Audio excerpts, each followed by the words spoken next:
For nearly 20 years, one program has been a lifeline for rural India. Now, it's getting a massive overhaul. So, what does this big shift mean? A new bill is replacing the well-known MGNREGA. Let's dive in. Okay, first thing you'll notice is the name. And yeah, it's already causing quite a stir politically.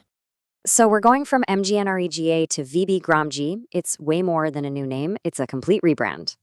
The opposition's main point? It takes Mahatma Gandhi's name and legacy right off a landmark welfare law. But honestly, the changes go way deeper.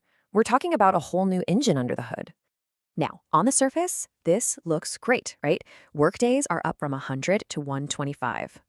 But, and this is a big but, that guarantee is now tied to new budget caps for the states.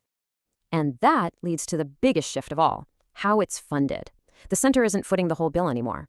For most states, it's now a 60-40 split. The center pays 60% and the state has to pay 40%. This ratio does change, though.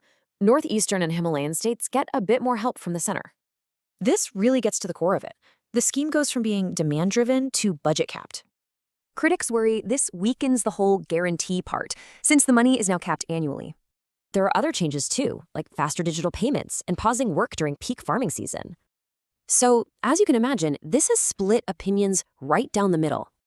Supporters say it's about modernizing, boosting efficiency, and cutting down on misuse of funds.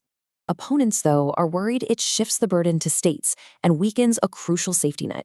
So let's be clear, this is not just a renaming, it's a total redesign of India's rural work guarantee.